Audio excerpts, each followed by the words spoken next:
Well, happy Tuesday. It is Tuesday, March 17th in the year 2026.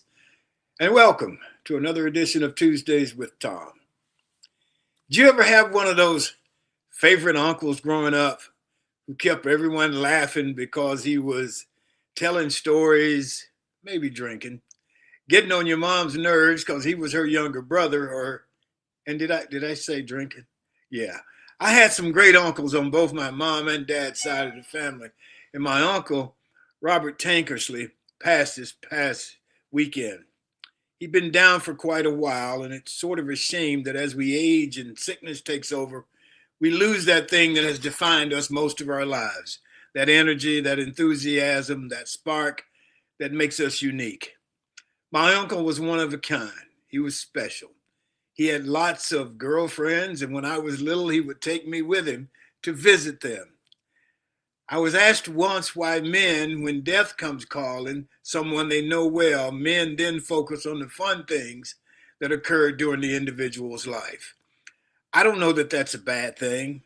When I think of my uncle, I smile, a big smile. He was like that. He made you smile. He made you laugh. He believed in enjoying life.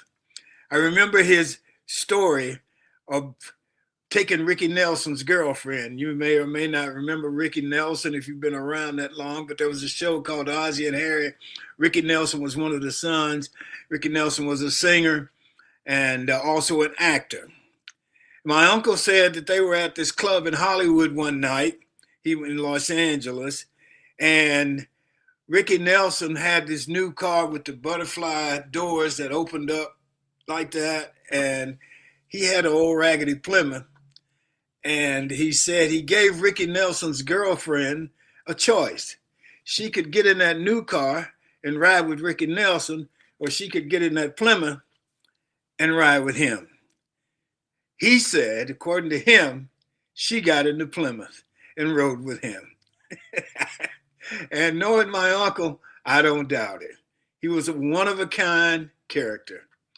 Thanks for everything, Uncle Blue. That's what we called him, Blue. I'm so glad our paths crossed. Our G-List guest today is Sam Johnson. Sam Johnson is an instructor at Auburn University, a consultant, and manager of a family business.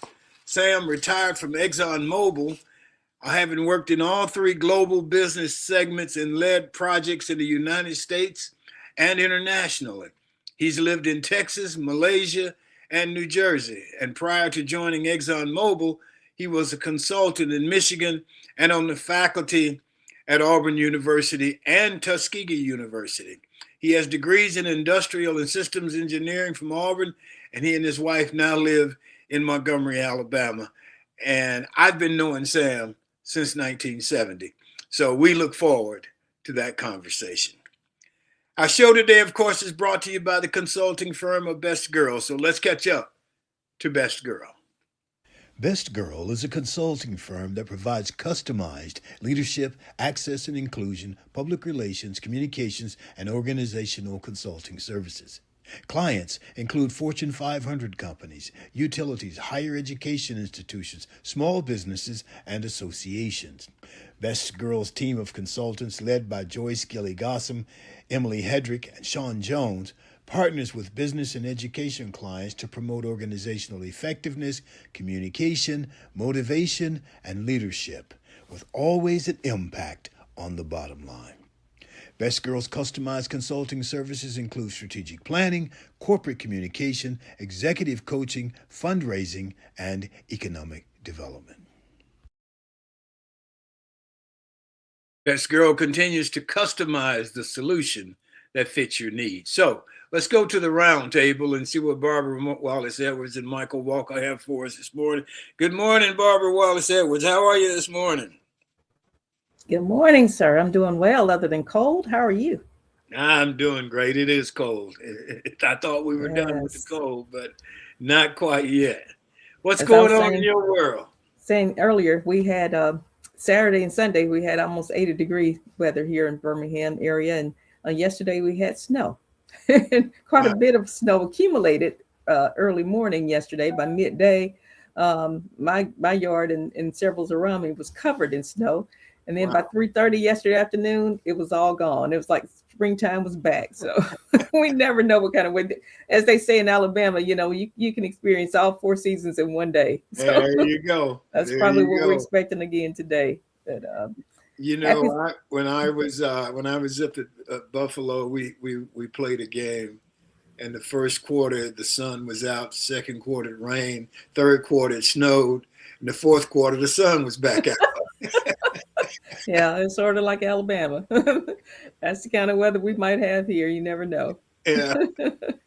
I'm sorry, I cut you off. You were getting ready to say something. I was going to say Happy St. Patrick's Day. Today is St. Patrick's Day, and you may see people in green. And if you don't have green on when you go out and someone pinches you, you'll understand why. So be sure to put on something green if you get outside today. Can you have on green that's not visible? You can, but if they don't see it, they can pinch you, and it's legal to do it. So Okay. you might have to tell them you have green on somewhere. And I'll probably try to avoid that situation. Good deal. Where's Michael Walker? Let's see what he's got going this morning. Good morning, Michael Walker. How are you, buddy? Good morning, TG. I'm doing well. Good morning to you, Barbara. I hope you are as well. Good morning, Man, sir. I am. That's a nice shirt you got on Isn't there. that a nice shirt? You like this shirt, man? Yes. Yeah, a buddy of mine gave it to me, man. Y'all can have one. I have one, thank you. Same buddy gave me one too. Oh, okay. You have to explain it. So that saying comes from Shakespeare. It's from a play. It's at the end of Othello, where he says, "Speak of me as I am." It's something that I used to do with my good buddy Dr. John Nixon. He started me down that road. So, but anyway, go ahead, Michael. What you got? Well, there's quite a few things going on. One thing that I wanted to mention is a complete family dynasty, if you will, is now coming to an end. And what I'm talking about is the Ficklin family. They have served presidents in the White House for nearly 8 decades. How do you say that name? Ficklin, Ficklin. Okay. Never heard of them before. Yes, and it's interesting the fact that they have served from Franklin Delano Roosevelt to Barack Obama. Wow. And they have a book coming out, the last one that's just retired.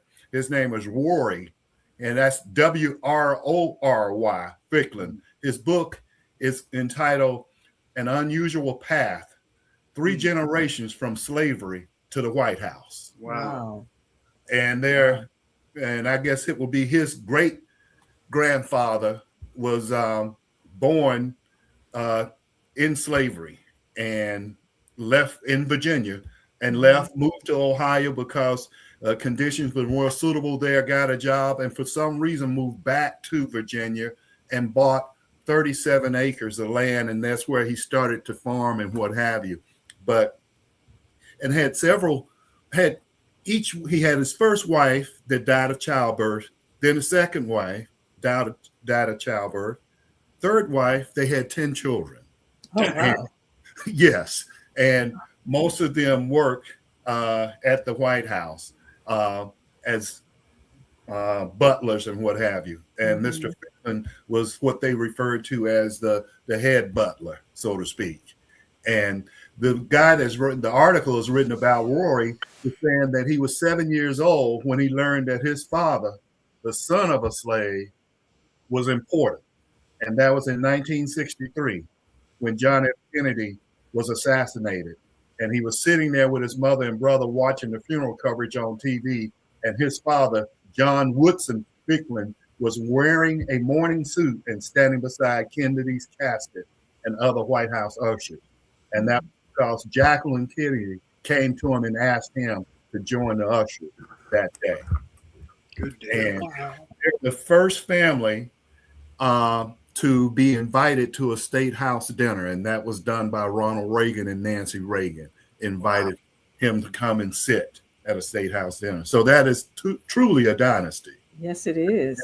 And, Wow. and for the Reagans to invite him was really special. I mean, Yes. see the Kennedy invite him, but then, I don't know. So I'm just going by the scuttlebutt that was out there at that time. So that's great. Right. Is this family the same as the movie that came out with Forrest Whitaker playing the butler? The butler? I'm not sure. I can't answer that question.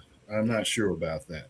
But it is it's something else. So I would probably look to get that book, to think about it, to read Yes, about I bet that's going to be interesting. Yeah, Sure. Yeah, absolutely.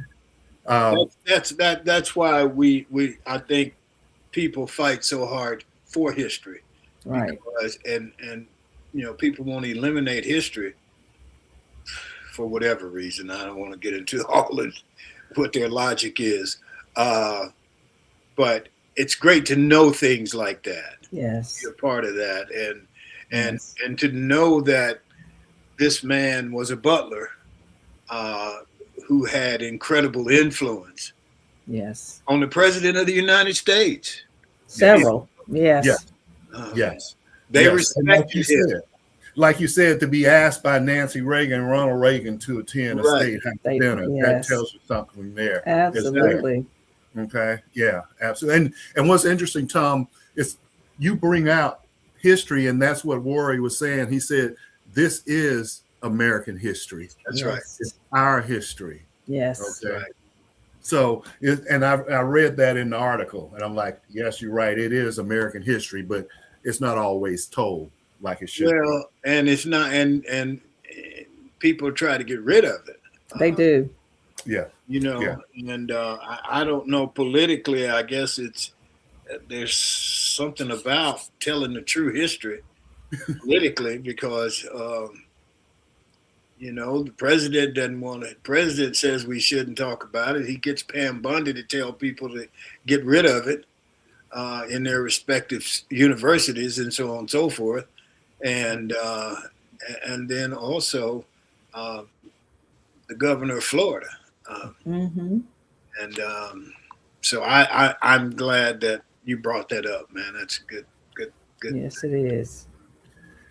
Something else that's in the news, you guys, and this is not a situation to bang on law enforcement or what have you, but a lot of people have already suspected things of this going on, and in particularly certain segments of the population.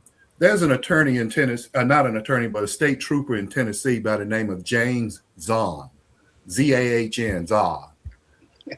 He has arrested 8 sober drivers for DUI.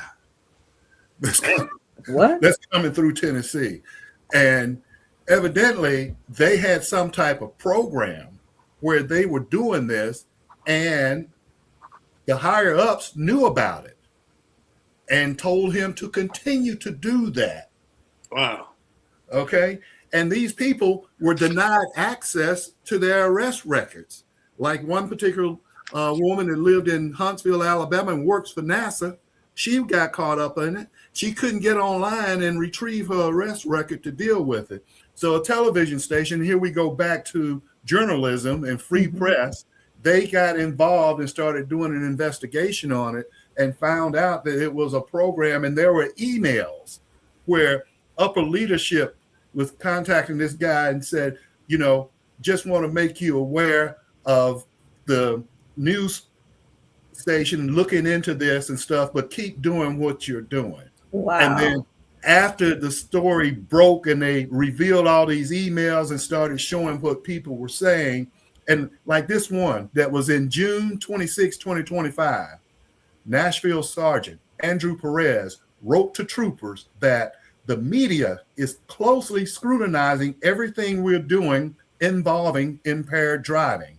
Then he added, I don't want any of you to ever have to deal with being in the news, getting fired, or being sued because you were lazy or in a rush and didn't do your job the way you were trained. So continue to do as you were instructed. Wow. Now, after all this has come out, this state trooper that had 8 DUIs of sober people is now going to be retrained for 4 hours. That's his punishment? Yeah. Oh, wow. But there's more. There's more. There are 3 federal lawsuits that have now been filed by 3 of those people that were falsely arrested. They need to make it a class action suit. That's ridiculous. Yeah, that's horrible. They were arresting them, had no proof that they had been drinking or was under the influence. So how did you even write a ticket for someone with DUI? Where was it, Michael? Where was it?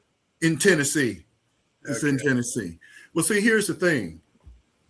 Like, for instance, in Georgia, they say that, the legal limit is 0.08. Okay. But the real law says if it's 0.01, you're impaired. And that's what they go on, is impaired. Now, part of the problem is you don't necessarily have to be impaired on alcohol. You can take medication and be impaired. Right. Okay. And then the way that they write these reports, police officers, what they can do is say bloodshot eyes. They'll just say slurred speech. They'll say different code words that would insinuate a person is intoxicated and may not really be. Right. Okay. But that's how that system works. So you have to be able to prove that you didn't. And evidently, they probably didn't take these blood tests. See, because they tell you, if you take a blood test and it come up negative, then you're good to go. But these people, knowing they weren't drinking, didn't have anything to drink, why would you take a blood test? You don't know if they're going to taint it or do whatever. Exactly. Wow. That's crazy. It is crazy. That's crazy. I'll give you a police story a little on a lighter note. When I was in Los Angeles, one Sunday, they ran an article on state troopers and the stories that people came up with to try to keep from getting a ticket. And this guy said he jumped behind this guy one day and the guy wouldn't pull over. And said they went on for about 3 miles. He's at 90 miles an hour. He's following this guy. And finally the guy pulls over and he said, "Sir, did you see me behind you?" He said, "Yes, I did." He said, "Well, why didn't you pull over?" He said, "Well, officer, I'm going to tell you the truth. About 3 months ago, my wife ran off with a police officer. And when you got behind me, I thought you was trying to bring her back."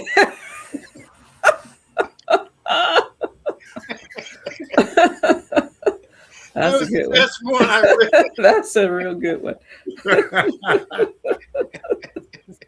Anyway, anybody got anything else? I do, Tom. I don't know if you all have seen this documentary that's out now called The Alabama Solution.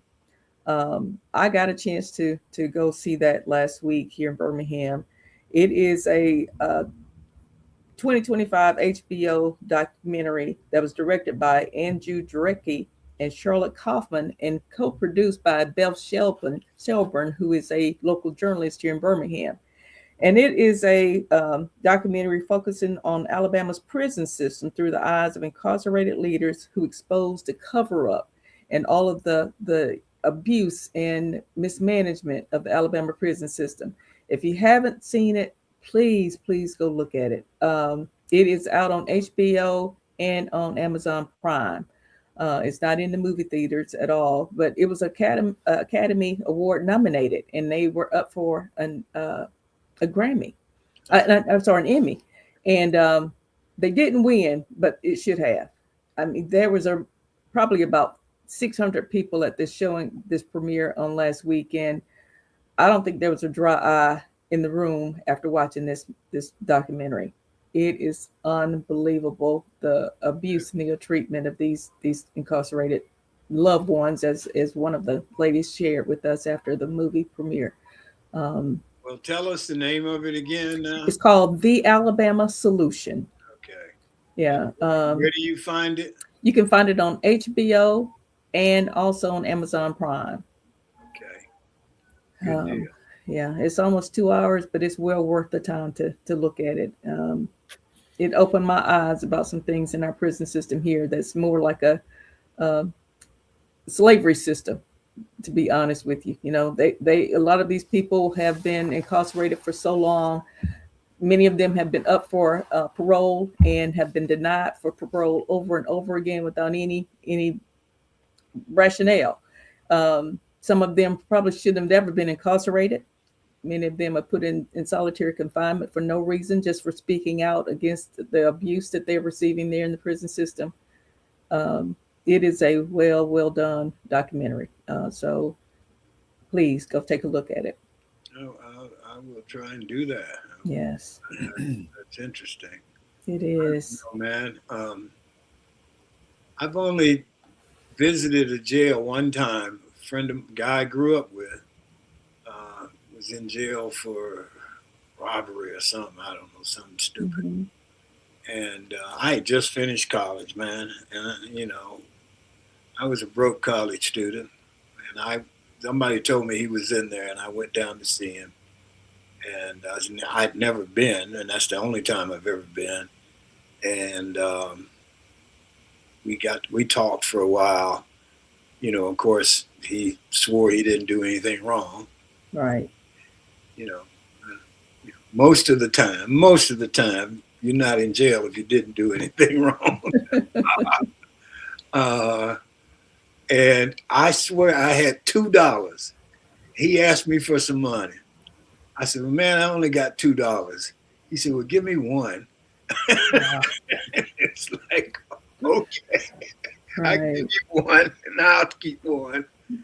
And he got out, and I don't think he ever went back. And that was the good thing about that part of that story. Yes. He got out, and he did whatever he was supposed to do to meet the system's requirements. But he's never gone back. He never did anything to go back. Right. And I was proud of that for him. Yeah. Yes. Yeah. I'll have to check that movie out. Please do. Mm-hmm. One more thing. Did you guys happen to watch the Oscars the other night? I watched parts of it. I watched parts. It's interesting because they how primarily the women dress, because the men can't dress like this. But they have they show what they call side boob. You can see the side of the boobs, and now they had side butt views where half their butt was hanging out, and you could see that, and it's like, well, that's Hollywood, I guess. I guess so. Oh, yeah. You can see some of that in Birmingham. You don't have to go to Hollywood.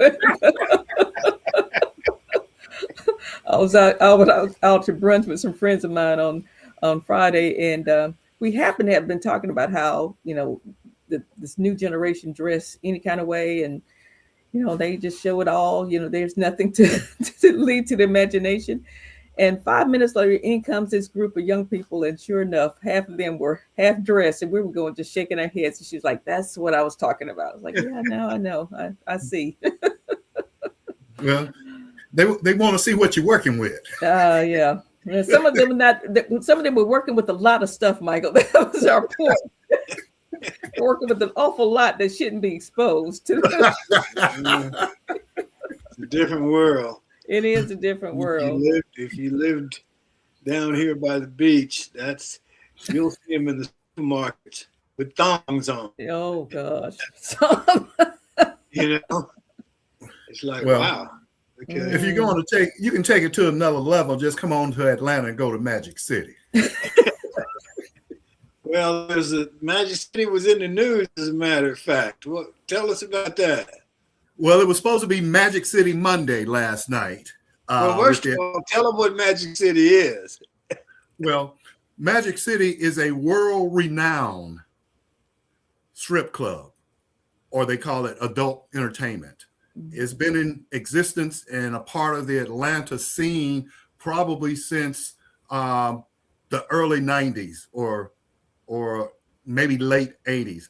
But it's a type of club where businessmen from all over the country and international, if they come to Atlanta, they go to Magic City. Wow. And it's basically known for having, and I use Kirby Smart word, elite Black female entertainment. Elite. Okay. So you're talking about Hollywood. You had Hollywood in the ATL in Magic City. So, and the Hawks were trying to do a promotion. You know how professional sports teams are always trying to do promotion, even college teams. I mean, Bruce Pearl was a showmanship. He got the crowd into the games and what have you. So they were trying to promote this in Atlanta, and they were coming up with an idea, and they were partnering with Magic City. Magic City is also known for its lemon pepper wings, lemon pepper chicken wings and stuff. As a matter of fact, one Hawk player, Lou Williams, he was hurt on injured reserve and supposed to be at practice or somewhere, and found out he was at Magic City. And they're like, "What are you doing at Magic City?" He said, "I went to get some lemon pepper wings." Those some good wings down there. But they did have the lemon pepper wings last night at State Farm Arena. But also they had designed and developed a black hoodie that said Magic City that they were selling, and people were buying them up. And it was going to be a Magic City Monday, and everybody were going to have on their hoodies with Magic City on it, having the wings and stuff. There was not going to be any female entertainment at the games, but because of the fact that that's what they're known for, there were a lot of people that didn't feel like that was appropriate. The ironic thing is that the owner of the Hawks, he was on a sports station, and he was asked about this, and he said at the time that they ran it by the NBA and told them what they were doing and they were promoting, and they were given the okay to move forward with it. And then a couple basketball players, different people started coming up and saying you are sensationalizing denigration of women and stuff and bringing that in. There's no place for it. So then it just took hold, and the NBA called them up and told them they couldn't do it. So anyway, that's what happened. So, but they still serve the lemon pepper wings. They still serve the lemon pepper wings, and they had T.I., who's an Atlanta rapper. Yes. He still performed at halftime during the game. So they said on the news this morning, they say we still had a party Atlanta style, and the Hawks blew out Orlando 124-112. So you know, it was a success, so to speak. Yeah. But it was a promotional gimmick, really. Right. Our friend Antley says, "I'm going to get me some lemon pepper wings, but don't tell my wife." Okay, Antley, we won't. Let's move on to Sean. We got to get going here. Sean's got a minute for us. Good morning, Sean. Tell us what's going on and got a minute.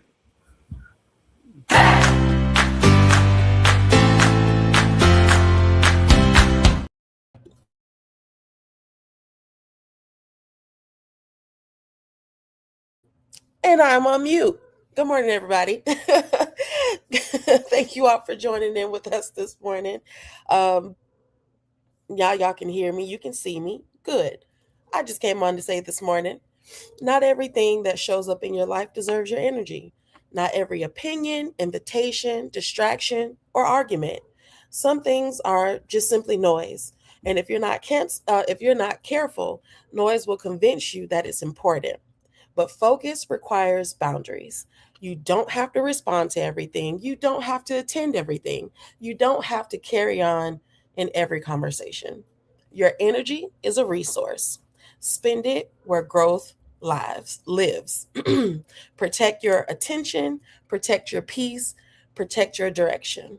Not everything deserves you. And that's it. That's your minute. Y'all go out and have a great day. And if you don't want to, then don't go up messing up anybody else's. Y'all have a good day. Thank you all for joining in. My name is Shantia Jones, and this is Got a Minute.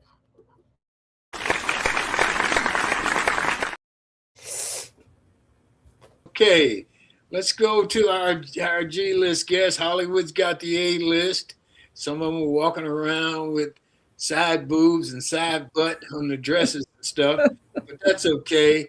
Hollywood is the A list, and here on Tuesday with Tom, we have the G list. Our G list guest today is Thom Johnson. He's an instructor at Auburn University, a consultant and manager of a family business. I've been knowing Sam since 1970. I'll let him tell you about that. He retired from ExxonMobil, having worked in all three global business segments, led projects in the U.S. and international. He has lived in Texas, Malaysia, and New Jersey. Prior to joining ExxonMobil, he was a consultant in Michigan, was on the faculty at Auburn and at Tuskegee. He and his wife live in Montgomery, Alabama. Let's go see what Sam's got for us this morning. Good morning, Thom Johnson. How are you, buddy? Very good. How are you doing? I'm doing great. Before we get started, I'm going to let you tell them how we met in 1970. Well, we first met in class, but we really got to know each other sitting at Haley Center between classes, just waiting for our next class. And we would sit there, and and you would tell stories, and and so we got to know each other that way. Were they stories or were they tall tales? Several were tall.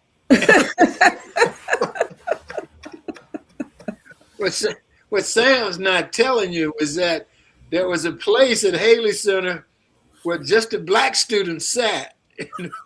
The block. They called it, well, it was a little more negative than that. Okay. N-word corner. And Sam would be the only non-N sitting there. And they said, Tom, what's your friend doing? Or what's he doing over here? I said, he's my friend. That's what he's doing over here.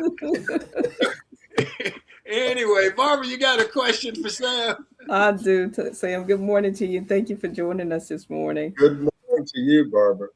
Now tell us about, after you graduated from Auburn, you had your degree in engineering.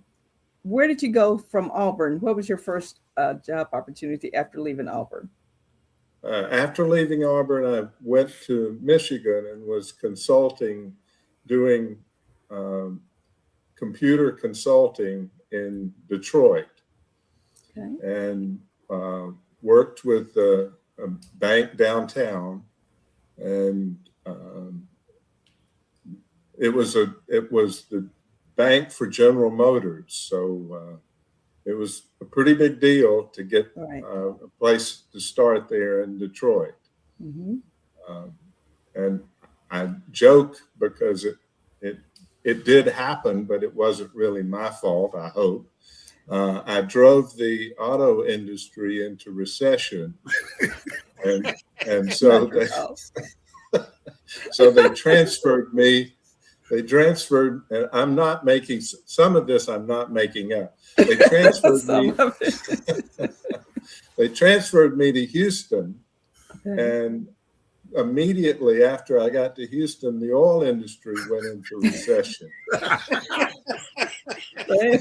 And this is absolutely serious. A very good guy at IBM who I worked with every day, he came to me one day and asked, "Where are you going next so I don't go there?"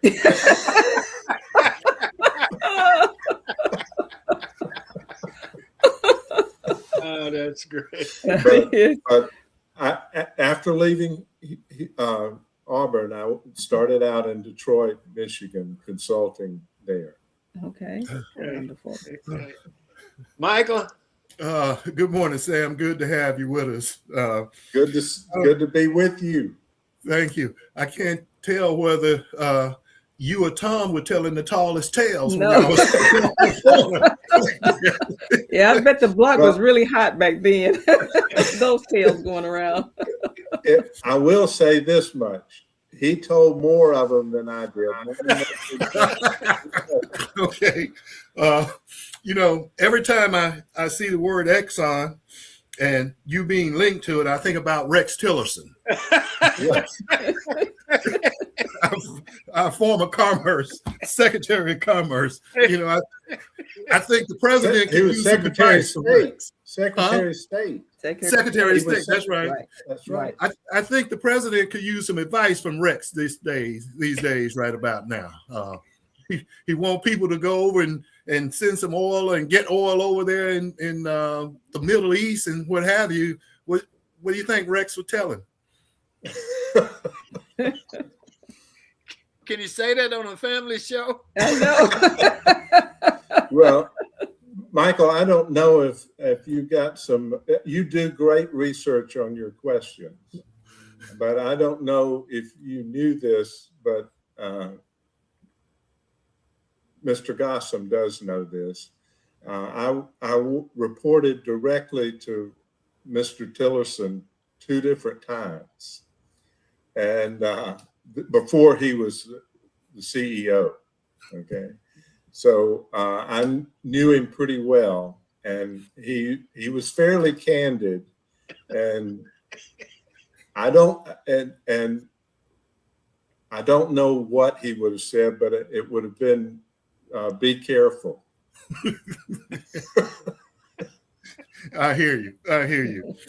What I wanted to really ask you about is your project that you worked on as a senior about converting energy from wind into electricity.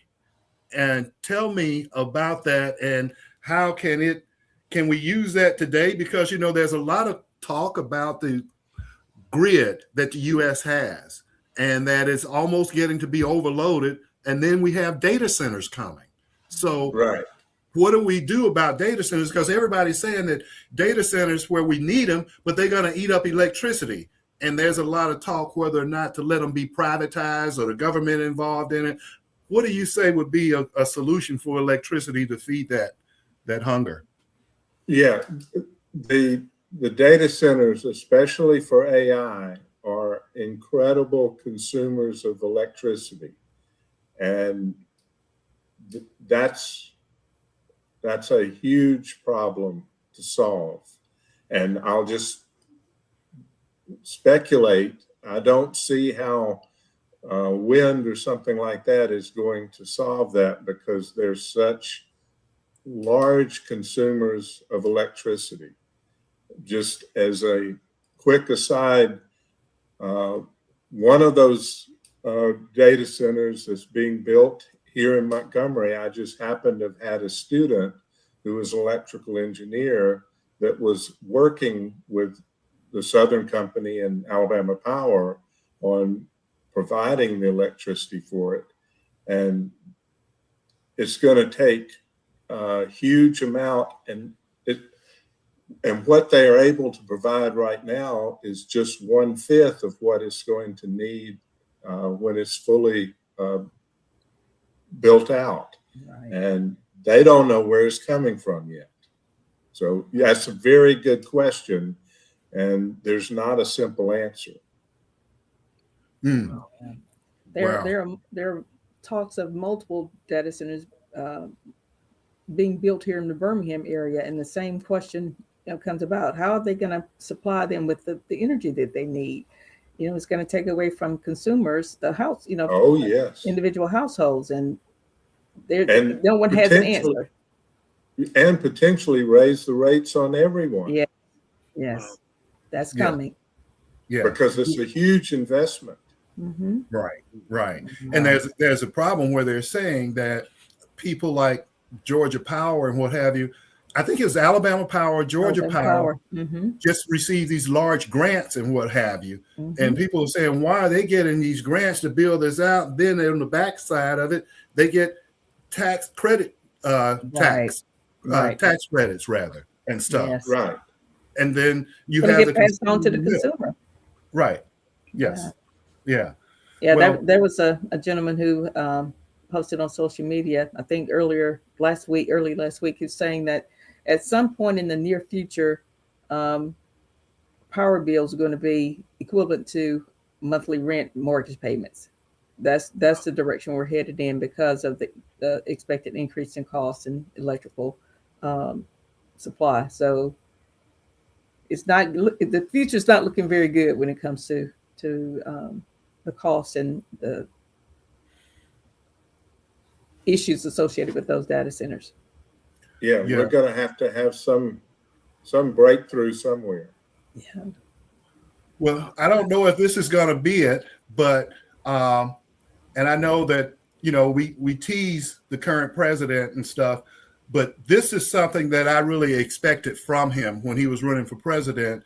The Trump administration has recently recognized the urgency and the threat for lack of energy, and you know, he was involving fossil fuel, but they have earmarked $725 million in 2025 to clean up abandoned coal mines, because we have 500,000 abandoned coal mines in the U.S. that's just there. And they have determined through Oak Ridge National Laboratory that they can be able to convert that into a giant battery storage place. And they're looking for ways to clean it up first, get rid of all the poisonous gas and what have you, and environmental hazards. And then they can go in and maybe turn those coal mines into a way of generating energy. So it'll be interesting to see. But this is the type of stuff that I expected to see from President Trump. And I thought we would be dealing with more stuff like this. So I will give him kudos for that. It's saying that it would bring much needed jobs and economic growth to former mining communities that are basically just falling by the wayside if they can work on doing this. So maybe that may be a possible solution. I don't know. Okay.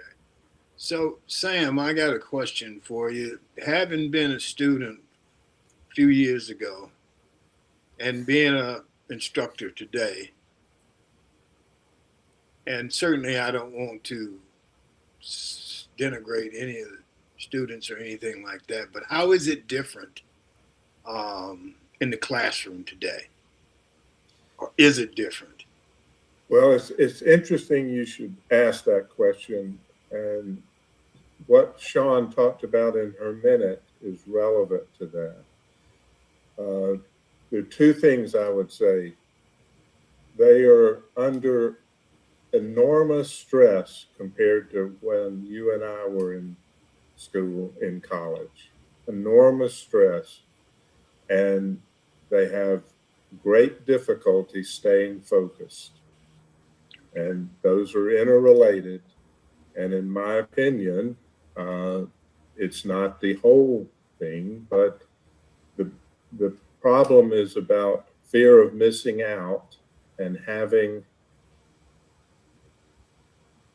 a cell phone that's always with them, and so they are constantly looking at it, and they can't stay focused, and it's an absolute challenge that I had not expected when I went back to teaching. Wow, that's interesting. I didn't think about it, but you're right. I was having breakfast downstairs. I'm in the hotel. I was having breakfast downstairs this morning. Breakfast starts at 6:30, and so I just go down there because I don't eat much, but I wanted to just get something before we do this. And this guy came in, sat a couple of seats over from me, pulled his phone out and called somebody and started having a conversation. Oh. And it's like, man, can you do that somewhere else? You know, I don't know. I don't know. Well, I'll give you two examples that I've had on campus. One, when a student was walking across a street that I was driving on, and there was a traffic light, and I had the right of way. She was looking at her phone and totally oblivious to what was going on. I had to aggressively drive up onto the curb to keep from hitting her. That's just one incident. Another incident, I had a student who was on a scooter, riding the scooter, looking at his phone, and I had to aggressively get out of the way or he would have run right over me. I was just walking down the concourse. Mm. I mean, that's just two examples. I've got many others. Where is there a, I don't know what the word is, but is there a whatever that about using phones in the classroom? Not yet. I mean, I tell them not to use it. It doesn't do any good. But they have implemented it at the high school level, Yes. or in the public schools at least, and private schools at high school and below. Right. And it really has helped. The other thing is their ability for social interaction. Mm-hmm. It just impacts so much, but they're stressed out for fear of missing out, and they're on their phone constantly. It's interesting. Yeah, I've noticed that this group, I guess from millennials on back, perhaps, where because they grew up with the cell phone, the personal communicator, that they have very poor interpersonal relationship skills. Yes. And, when they get into a group of people without their cell phones, they have trouble coexisting and contributing in a conversation, and even being able to develop. Thom, you remember when we were at AT&T, that's one of the things they taught us was about how to develop a person's social skill, and then you adapt yourself to them so that you can make sure that you don't have awkward moments, in order to sell and stuff. But I noticed that people, you know what I'm talking about, Sam. So, and these millennials nowadays, they have such a difficult time in doing that. And how many times have you been to a restaurant and notice a family, say a family of four, and everybody's on the cell phone at a restaurant? No one's talking. No one's interacting. Talking. Yeah. Right. That's right. Yeah. These kids today will text each other sitting next to each other. Text each other what? Sitting next to each other. Oh, they can be sitting right next to each other, and they'll text, each other. I saw somebody do that one day, sitting at a table. I said, who are you texting? Right. Oh, I was texting Marie over here. I said, damn, she's sitting right here. Right. Just talk to them. Yeah. I have a great niece, 16 years old. She can be upstairs in her room, and her grandmother can be, 100 feet away in her bedroom. And she's texting her instead of getting up to go to the, the room to talk to her. And I'm like, what? Make her come in here. Don't respond to her. I tell you, if you want to bring some hesitation to them, when they text you, I text back, can you call me, please? That just throws them off. It's like, call you. Yeah, let's talk. Yes. I will say another issue, and it's lowered, it's not as rampant as this, but lack of communication. They just don't get back. And all they need to do is say thank you or okay, I got that, but you get nothing. Yeah. Yes. That's true. That's very true. Yeah. Like you're supposed to read their minds. Right. Totally. Yeah. Yeah. That's tough. I don't know. It is. Especially in light of how much communication capability there is now compared to when we were in school. I mean, it's just unbelievable. Right. Yeah. Okay. Well, Sam, tell me what you think about AI then when you bring AI into this and how rapidly it's moving. I was in a meeting yesterday where a gentleman said it took them 10 years to develop their software to run their company. And he just had his team updated and they were able to duplicate that in 6 months' time. So now you're talking about AI coming in here and it's taken over. Now you're going to introduce that into play because they're already having problems with kids plagiarizing in college now. They're not doing the homework. Yes. Do you get that in your classroom where they're using AI? Yes. It's not as prevalent because we are trying to stay on top of it. The university is trying to stay on top of it. And so, but it's there, and you're always having to watch for it. But usually there's some red flags that will show if they're just giving you unadulterated AI answers. But but this is something that's very new that I've only seen this year. The students are terrified about their future employment because of AI now. I mean, just across the board, because, and I've had other feedback, the jobs they're going to have in 5 years don't exist today. Right. Right. And so they don't have a real, they're not confident about how they prepare for that. Right. I can understand that. Yeah. Yeah. Too. But AI is going to make tremendous changes across the board. It's not just in certain areas. It's very broad. So, and I guess that influences how they choose a major and so on and so forth. Exactly. Huh? They are really perplexed. And I've seen that just this year and it's new, the students being so perplexed about what to major in and what their jobs are going to be, or if they'll even be able to get a job. Right. I mean, they are really concerned about AI. Yeah. So it's not just about using it to get through classes to help themselves. They're concerned about how it will impact their careers. Yes. Is engineering one of those professions that it will not, or will it? How would it impact that? It will impact, in my opinion, it's going to impact just about every profession. Right. It will reduce the workforce perhaps, or change the kind of work that they're going to do. Yeah, I think it's going to impact all careers except those that are technical. And I mean, like the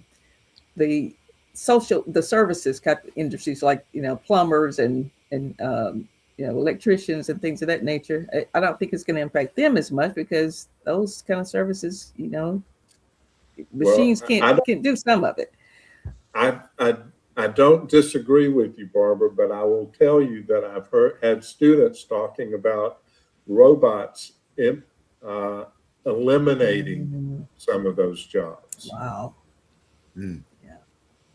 I mean, that's how pervasive AI is. Wow. And we're just getting started in it.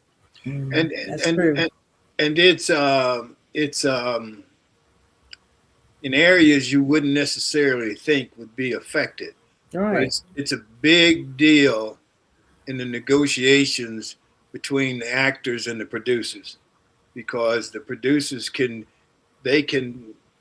take somebody and make them look like me, make them sound like me, and put them in a movie, or put them in a commercial, and never use me. Right. And that's a big deal now in Hollywood negotiations. So, but that's where you need to trademark your likeness, don't you? I guess. I mean, I don't know.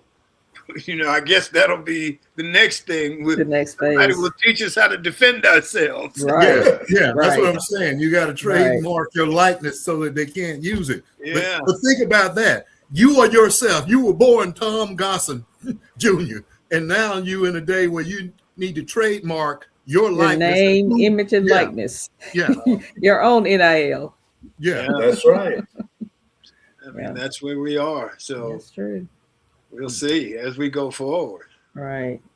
Sam, I was going to ask you about your time in Malaysia. There's so many people now talking about, moving to other countries. How was it? Was it difficult for you all to acclimate to your move to Malaysia. What were some of the problems you may have incurred in that move? It was difficult. However, Exxon made us, both me and my wife, attend classes before we could go. And I'll just be real brief and candid.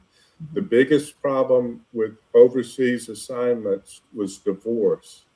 Oh, and really? So they were trying to help minimize that. But we had about 60% divorces from overseas assignments. But so when we got to Malaysia and we had it, I mean, it was a game changer in terms of education for our whole family. It gave us a totally different perspective on everything. But I will say most days were wonderful, but the bad days were worse than any bad day we'd ever experienced here. We would lose electricity for the whole house, and things like that would just shocking. Wow. And what would be the biggest cause of divorce? Being in another country, or it just well, here's what they taught us in the class, and I've since learned that this is not exactly true, but they were trying to get the point across. Changing jobs, moving, and changing cultures, those three things increase your stress above that of someone convicted of murder on death row. Wow. Damn. And that's the reason they taught us that all that stuff happening at one time, because it's a totally different world, different food. Nothing is like you were used to. Right. Wow. And it's a lot of stress. And that's what and people just don't deal with it well. Right. I bet, just a speculation. So if there's a typical household where the husband works and the wife doesn't, I imagine that was pretty tough on the wife if she's at home. Oh, yes. See, my wife is a pharmacist, and she first was not allowed to work by the country wouldn't let her have a work permit. Only I could have one. And so all she could do was volunteer at school or something like that. But her profession, she fell way behind in pharmacy because the drugs change all the time. Right. Interesting. So it was stressful. I can imagine. I guess when you think about that, you don't think about those things. No. I had no idea it would be that stressful. Oh, yes. But it does make sense. I mean, moving, new country, new language. Right. New job, all that stuff. Yeah. Yeah, that's interesting. Anybody else got anything? Sam, you got anything that you'd like to talk about that we didn't discuss? I want to commend the research you guys do. It's terrifying to come on here for your questions. Well, we only make it hard on certain people. But you're a great group. Yeah, we do. Thank you. Thank you. Thank you, Sam. Good having you. Yes, thank you. Good to see you again, Sam. I want to say before we go that later on today, I will be speaking to Sam's class. And that's always a lot of fun. And it is interesting because sometimes you'll talk 15, 20, 30 minutes and you lay out all this information and then you ask are there any questions? And it's like everybody's asleep. That's correct. Some of them do, and I enjoy it. It's one of the fun things I do. I enjoy it. And, he does a great job too. Yeah, they really enjoy him coming. The kids they're good, and I don't know. It's so interesting. Some of the things we talked about today in terms of the students, I guess you just don't think about it if you're not involved in it. And trying to compare it to when we went to schools and when it was, I went to see my advisor, Doug James, and we sat down and did my schedule and talked about what we could do and where it could go and so on and so forth. And it was educational. It wasn't necessarily easy, but it was educational. And you could go to people and ask what you wanted to ask, and they would help you. And so hopefully the students enjoy themselves. I guess I'll put it that way. Well, I'll just say this. I know that Sam says it's very stressful with the students having cell phones now, but I'm going to tell you what was stressful for me was not having a cell phone and being 16 years old and having a car and my grandparents telling me, you better be home at 10. If you're going to be late, you better call us. Make sure you have a dime or a quarter and find a payphone. Can you imagine trying to find a payphone and making sure that you have $1? I mean, a dime and a quarter to call? Right. That's stressful. Yeah, well, that's the point, is that the communication problem now is not what we had to deal with. Right. It's totally we different had to today. find a way to communicate. They have tons of ways. That's true. That's so true. In my neighborhood, it was when that street light comes on, you better be home. I can see you.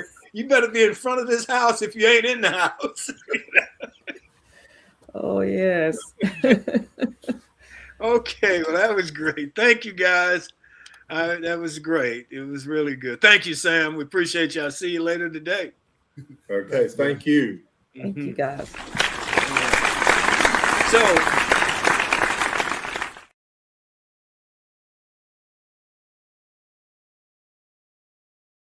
the accomplishments of Marla Gibbs. Some of you may remember Marla Gibbs. Marla Gibbs played Florence on the television show The Jeffersons. She was the sassy maid who kept things in line, but she was much more than a maid on that show. Now in her 90s, Gibbs is ready to tell the whole story in her memoir, It's Never Too Late. What Gibbs reveals is that she started out as a recurring character on that show and ended up being an executive producer with all the rights and courtesies and privileges of an executive producer. Her path to becoming one of the show's producers came as she advocated against stereotypical portrayals of women and Black men in the show. Gibbs said, unbeknownst to me, though I was walking an uncharted path, I was breaking barriers and making history in the industry for women and for people of color. And at 94 years old today, Marla Gibbs said it's never too late to tell the whole story.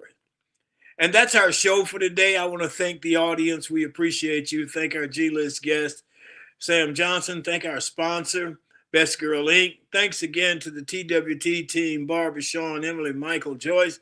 And as always, a special, special, special thanks to you, the audience.